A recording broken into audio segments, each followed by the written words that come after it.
Good day, students. We are at the third topic for our end terms, and we will be talking about the blood group system, or actually, this is an overview for blood typing and the blood group system.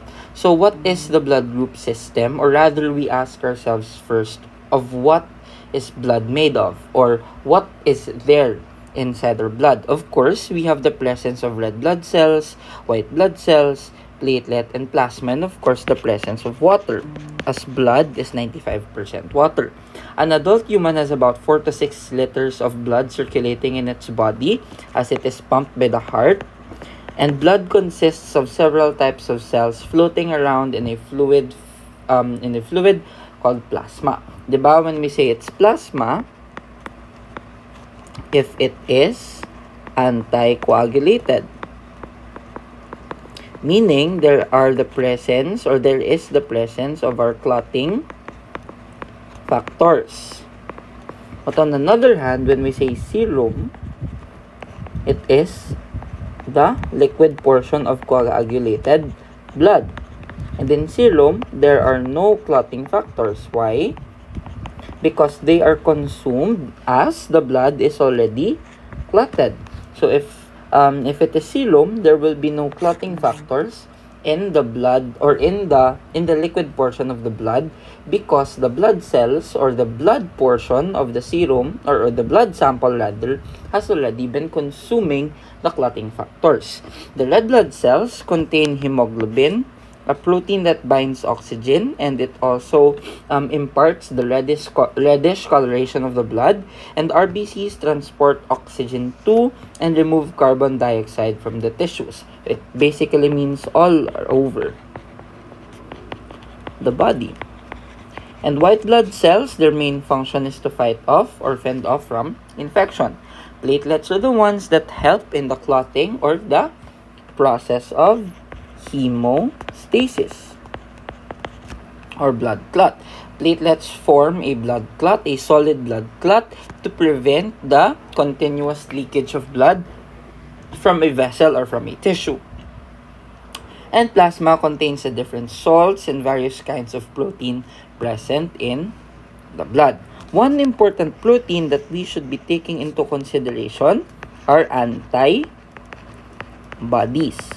Actually, plasma or serum contains antibodies. Okay? So the antibody portion of the blood sample is concentrated in the plasma or the serum. So there are different kinds of blood groups. There are more than 20 genetically determined blood group systems known today. Actually, according to Harmening, to our blood banking book, there are 36 blood groups with more than 360 antigens, and around 50 antigens of which we encounter in the field of medical technology. So in doing the blood typing, or in assigning a blood group to a certain patient, we only use two most prominent. We have the ABO blood group and the Rhesus system, or the RH system. These are the most important because they are the ones that are very much indicated for blood transfusions. Why? Because both of these blood groups are basically implied in actually in all humans, or in all living organisms such as humans in our sense. So the presence of ABO and RH is very inculcated na siya, kumbaga, in our system, that everyone should be screened for it. The rest of the blood groups are somewhat relative, depende sa race, depende sa genetic predisposition, mutation, and such as that. That is why there are other minor blood group systems which are actually significant in the field of blood banking, but the most commonly encountered are the ABO and the RH blood groups. Not all blood groups are compatible with each other. Mixing of incompatible blood groups lead to blood clumping, or agglutination, which is dangerous for individuals. In your lecture of the lymphatic system or or an overview of immunology, once there is blood clumping or agglutination, it means that an antigen in our RBC has binded to an antibody found in the plasma. And once there is antigen-antibody complex, that would lead to an immune reaction. And usually, the immune reaction is a cascade of events that would cease, or that would put a stop to this antigen-antibody complex, because its programming would tell that this antigen-antibody complex is foreign, kumbaga, or it is non-self. So if it is non-self, it means that it will be attacking the self. So what is not part of the body would be acted upon by the immune system through the immune reactions, and it will be eliminated.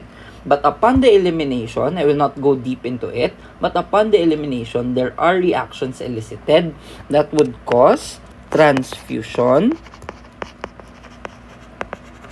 reactions.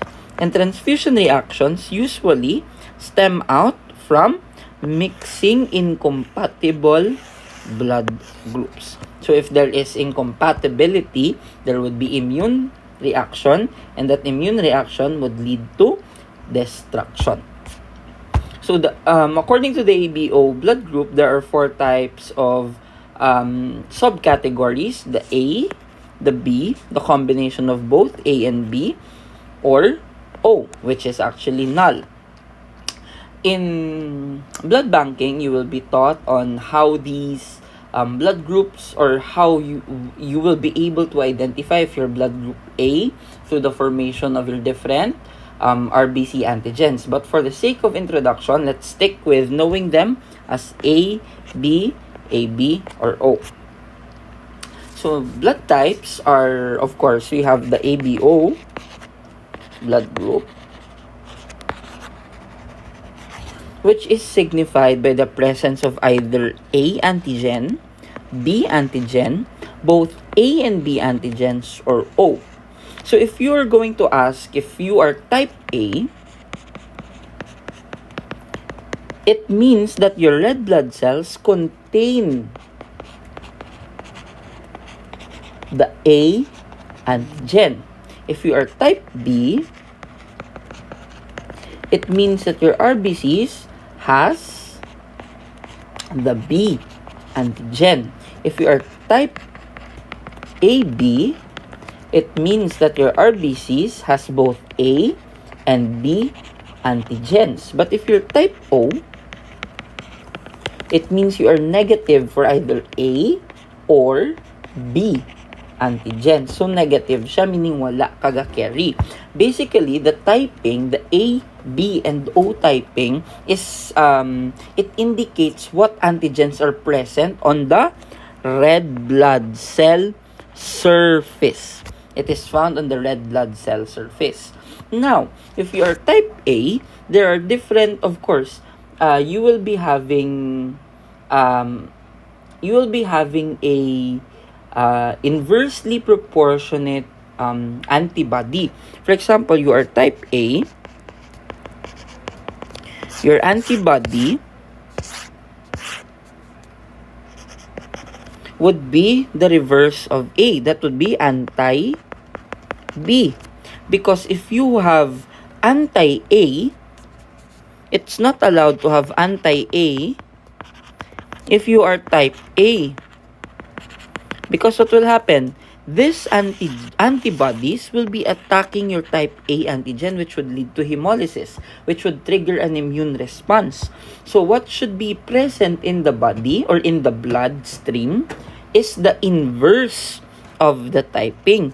So if you have type B, your antibodies would definitely be anti-A.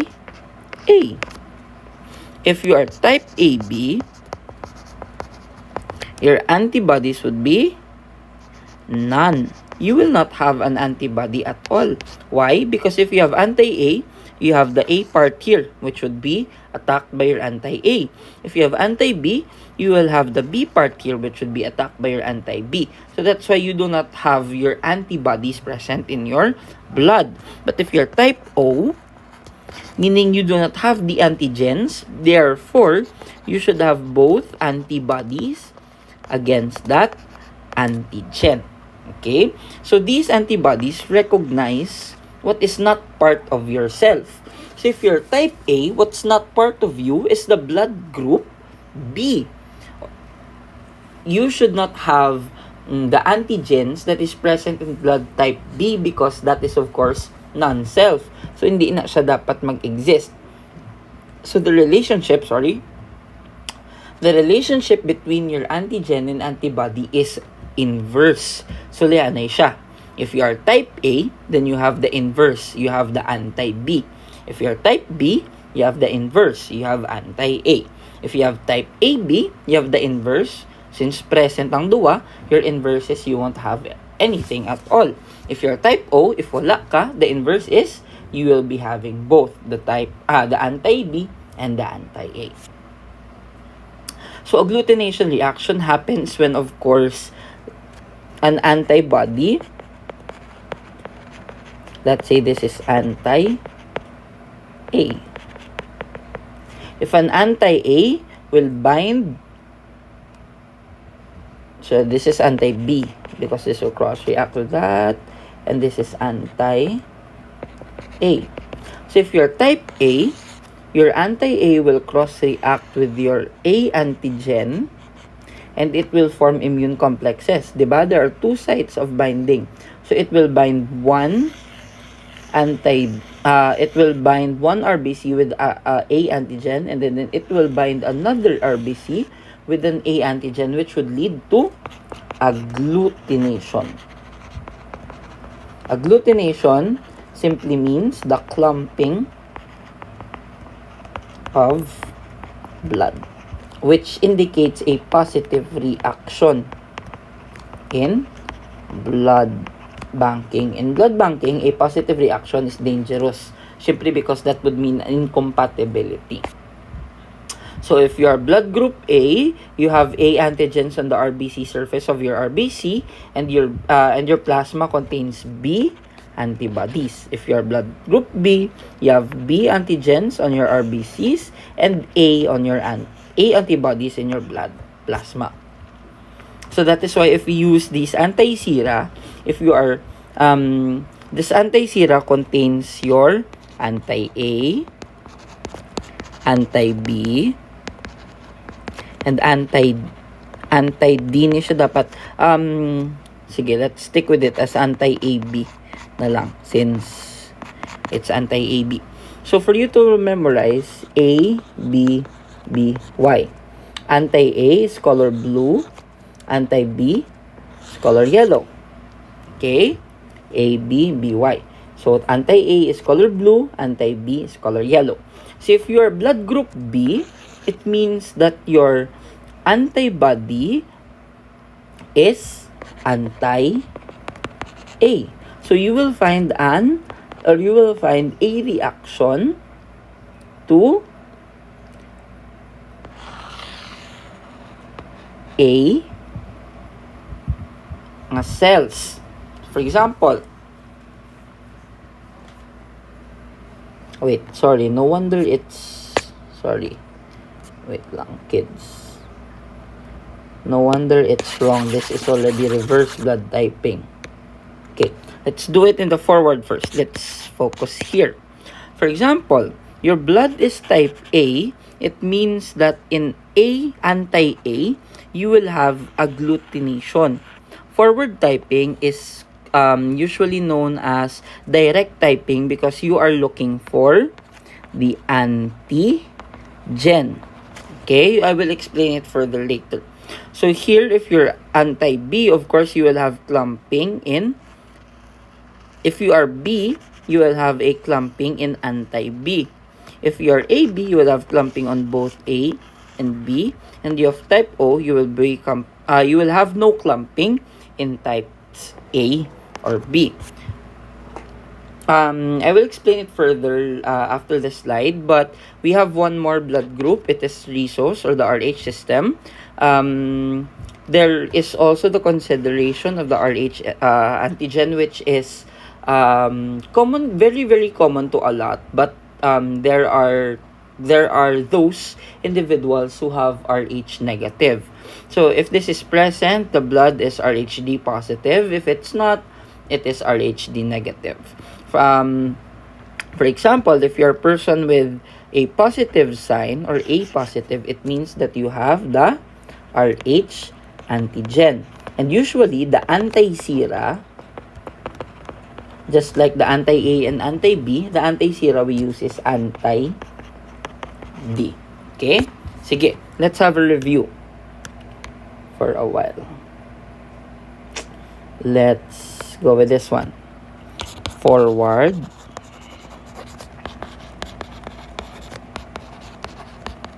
In forward blood typing, what is known is the anti-sera.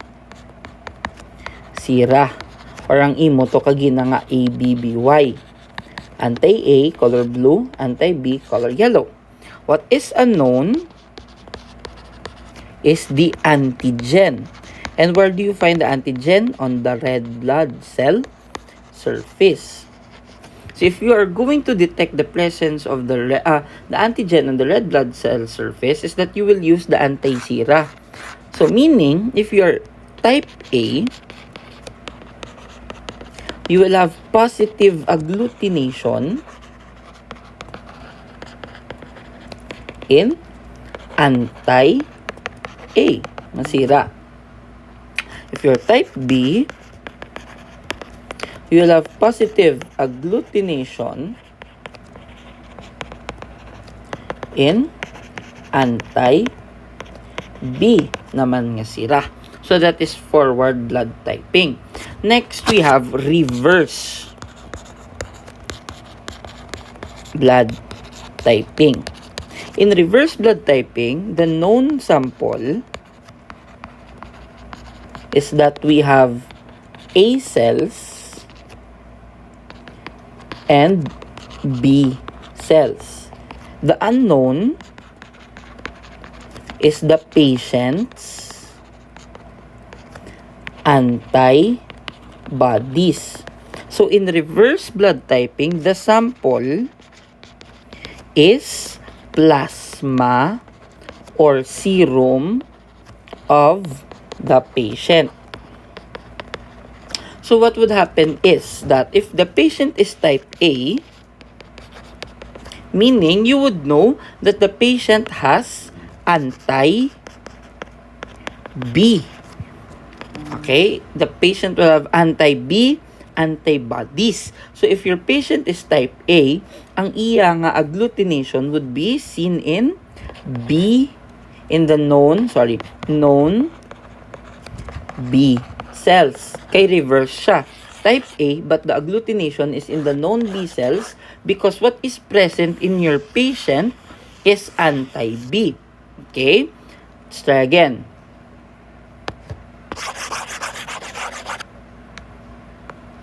If the patient is type B, you will know, or you should know, you should keep in mind that your patient has anti-A. So where will you see the agglutination? In the known A cells. Okay? So for example, in reverse typing, you are given this table. Known A, known B, then you will be asked here the blood type. So if there is positive agglutination in known A and negative agglutination in known B, you should know that there is an anti-A here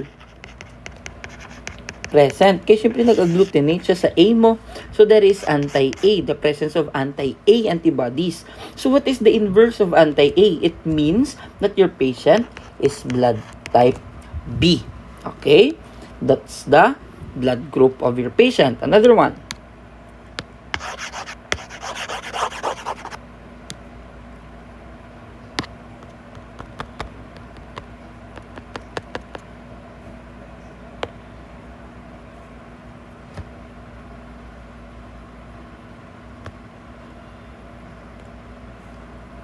Sorry for that. I don't know what happened. Anyway, going back. So if you're reverse typing, you have known A and known B. Then you have here your blood type. If there is no agglutination in A and no agglutination in B, meaning you do not have antibodies. So for you to not have antibodies, it means that you have two antigen present. Therefore, the blood type is AB. But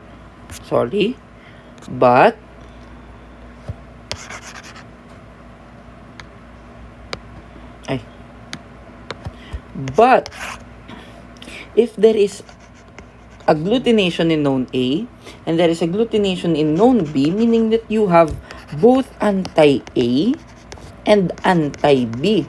If there is the presence of both, meaning that you do not have the both antigens, it means that your blood type is blood type O. Okay, so I will be trying to review this before we perform our laboratory, and then we will have a review, and then we will do our laboratory so that you can understand it clearer. Thank you very much for listening.